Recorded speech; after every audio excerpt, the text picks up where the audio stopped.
La décision de la CEDEAO, la communauté économique des États de l'Afrique de l'Ouest, de fermer les frontières avec le Mali commence à se faire ressentir au Sénégal.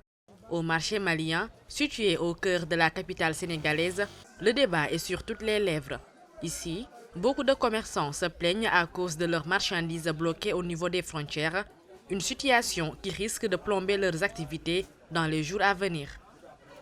Concernant les sanctions de la CEDEAO, vraiment c'est très dur pour les Maliens, surtout nous les commerçants. Tous nos bagages sont bloqués au niveau de la frontière, telle que la Côte d'Ivoire, du Sénégal, un peu partout, au niveau des 14 pays de la CEDEAO. Oui, franchement, c'est très dur. Bon, nous les Maliens, on trouve ces sanctions-là injustes. Le Sénégal et le Mali entretiennent de très bonnes relations commerciales depuis longtemps. Selon l'ANSD, l'Agence nationale de la statistique et de la démographie, 21% des exportations du Sénégal en 2021 sont orientées vers le Mali. Et cet embargo aérien et terrestre va entraîner des perturbations sur ces importants échanges commerciaux entre les deux pays. Une sanction, fermeture des frontières entre le Sénégal et le Mali va avoir des conséquences économiques terribles, non seulement pour le Mali, parce que ces sanctions, disons, sont inédites dans l'histoire.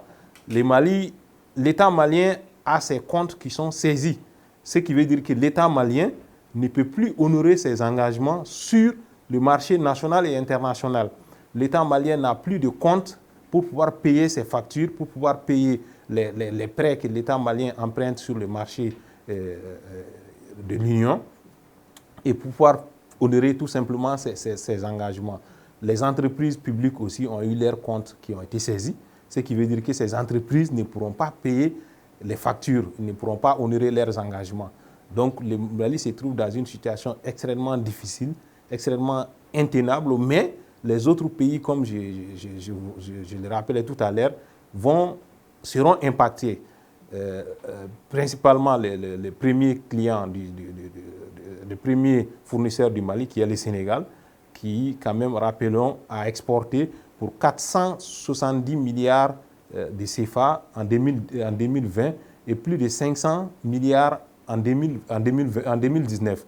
Donc les échanges entre le Mali et le Sénégal tournent par an autour de 500 milliards de francs CFA.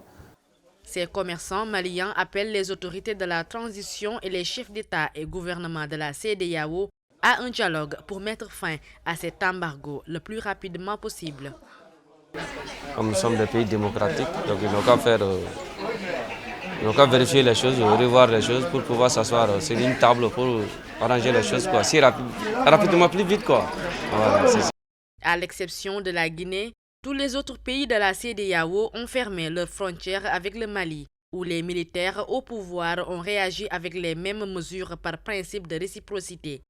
C'est une situation qui fait naître des inquiétudes au sein des ressortissants maliens, car l'approvisionnement en denrées de ce pays enclavé dépend beaucoup des échanges commerciaux avec ses voisins comme la Côte d'Ivoire et le Sénégal.